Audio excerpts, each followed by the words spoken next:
Selamat sore dan salam damai sejahtera untuk kita semua. Pada kesempatan yang pertama, sebagai umat yang beriman, marilah kita memanjatkan syukur dan pujian kehadirat Tuhan Yang Maha Kuasa. Karena atas segala penyelenggaranya, saya dapat mempresentasikan diskusi ini. Teman-teman, perkenalkan nama saya Marcelinus Surida Islamet, jurusan Teknologi Pendidikan, UPBJJ, UT Kupang, Pokjar Borong, Nusa Tenggara Timur. Pada kesempatan ini, saya menyampaikan gagasan tentang solusi sistem pembelajaran selama masa pandemik. Bahwa penyakit menular bukan barang baru dalam sejarah umat manusia.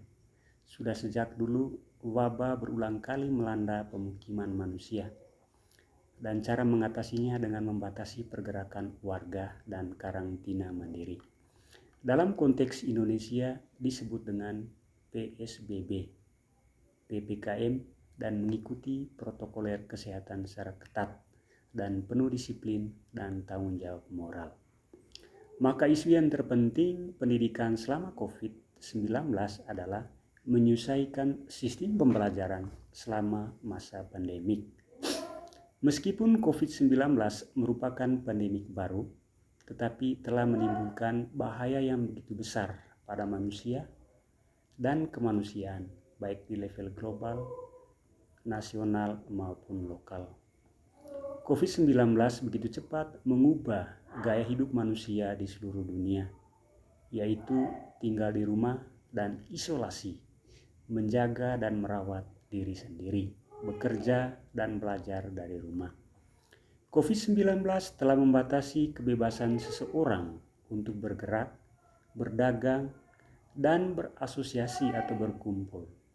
COVID-19 berdampak sangat serius terhadap sistem pendidikan dan sekolah secara global, nasional, dan lokal.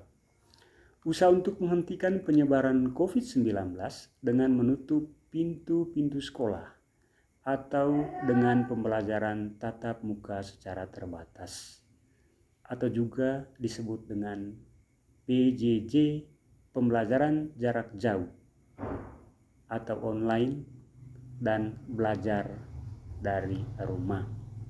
Penutupan sekolah selama masa pandemi COVID-19 berpotensi meningkatnya kesenjangan dalam akses kualitas pendidikan yang berujung pada rendahnya kualitas sumber daya manusia.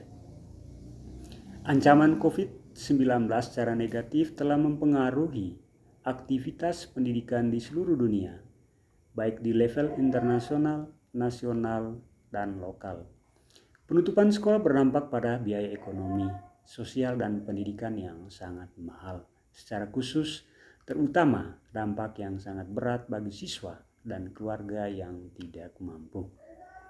Tidak dapat diragukan bahwa penutupan sekolah yang tidak direncanakan menyebabkan problem yang sangat hebat bagi siswa, guru, orang tua, dan masyarakat secara luas.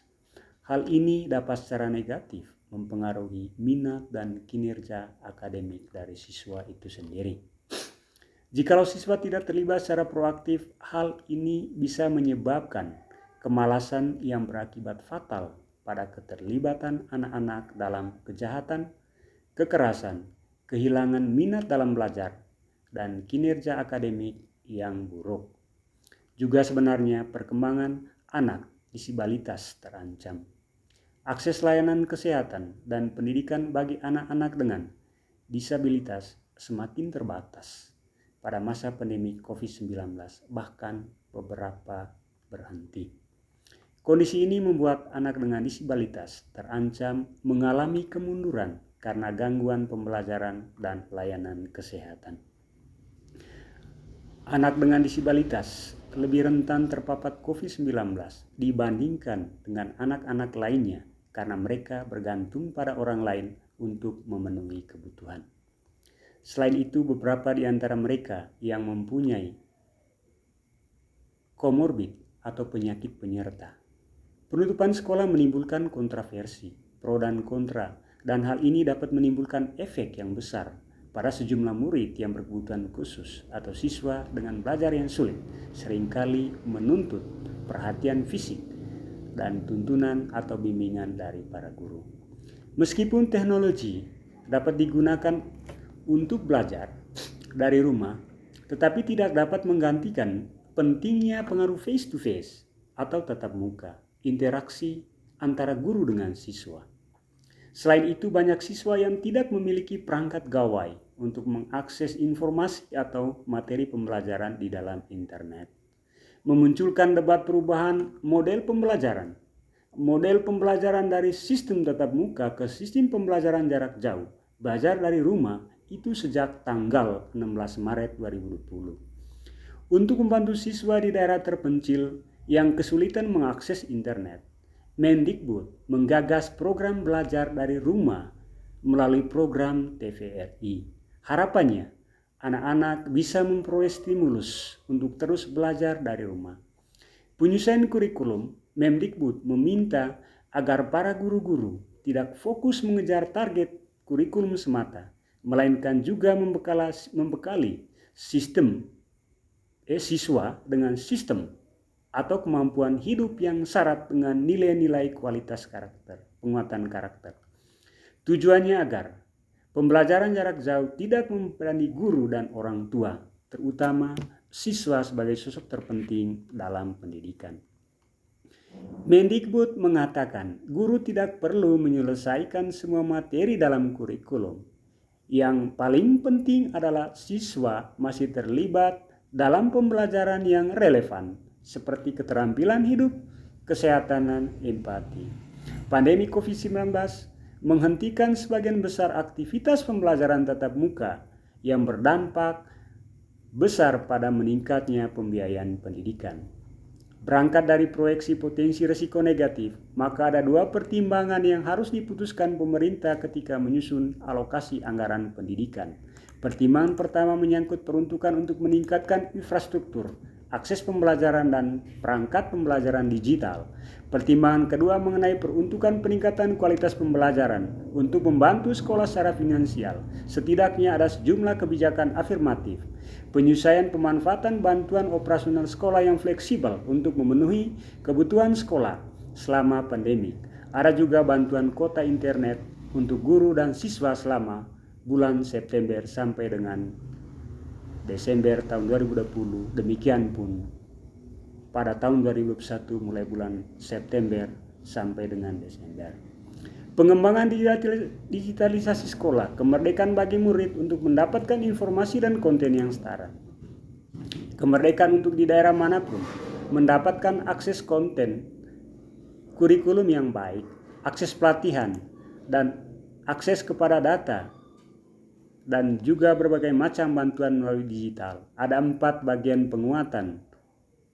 Yang pertama, penguatan platform digital, konten belajar di program TVRI, bahan belajar dan model media pendidikan digital, pengadaan unit-unit LTOP.